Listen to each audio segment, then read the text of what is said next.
Hi everyone, my name's Emily and today we're going to be learning about prompt fading within a trial. We'll start with what it is. A prompt is a cue or hint meant to help a child to perform a desired behavior, skill, or part of a skill. Prompts can be as permanent as stop signs that signal our need to decelerate our car, to gradually fading prompts such as reducing the amount of hand-over-hand assistance used to teach a child to cut with a pair of scissors. Hand-over-hand assistance is essentially your hand over a child's hand, shadowing the desired behavior that they are to complete. Prompts serve to support a child while developing a new skill. Feeding a child off prompts quickly will ensure that the skill will develop and that the child will not become dependent. Prompt fading is a process of gradually reducing the need, strength, or level of the prompt. Prompts given to a child to do all or part of a new skill range from strongest and hardest to fade to weakest and easiest to get rid of. Next, we're going to be talking about the different levels of prompts. So there's 5 different prompts. First is full physical, which is hand over hand. Second is partial physical, touching a child's elbow, wrist, shoulder, etc. to prompt movement. Third is modeling, demonstrating the action or skill desired, and it also taps into the child's imitation skills. Fourth is gestural, pointing, nodding, gazing at an item to provide a cue as to the action wanted. And fifth is positional, placing a child where learned cues in the environment to prompt behavior. An example would be positioning an item related to the skill in the view of the child to prompt action. When teaching a new skill, it's important to use the most amount of prompting needed to ensure learning the steps of the skill. If the skill is new to the child, you may need to provide full physical assistance initially to get the job done.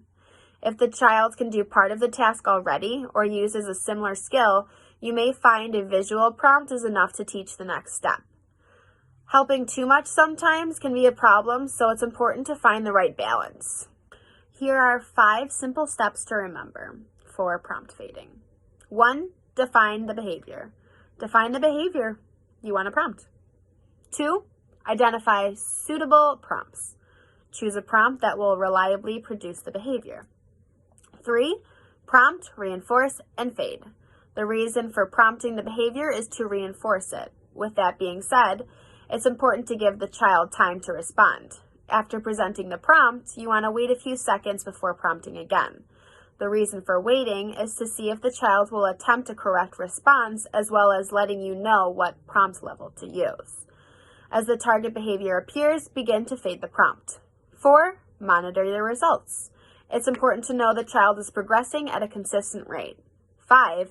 Return to a stronger prompt when necessary. Sometimes you think that a step has been learned and then discover the next day your child is struggling. At these times, it is okay to give a previous, stronger level of prompting until your child is showing that he or she can do the step proficiently again. Remember to quickly move at a lesser prompt as soon as possible.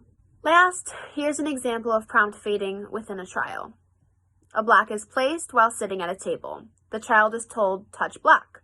The therapist takes the child's hand and guides them to touch the block, then provides reinforcement. After successful trials, the prompt can be faded. The child now requires partial physical assistance to complete a task. The therapist delivers SD, touch block. The therapist gently nudges child's elbow towards block. Now, the therapist can model what the desired response of the child is. The therapist delivers SD, touch block, while modeling correct response. After a full model prompt, if needed, therapists would model only part of the response that is desired from the child.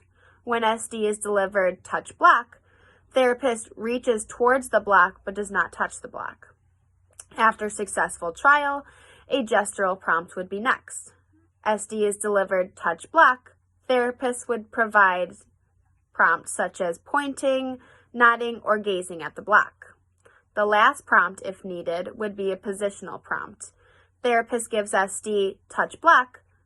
The block is then moved closer to the child in order for correct response. And that concludes prompt fading within a trial. Thanks for watching.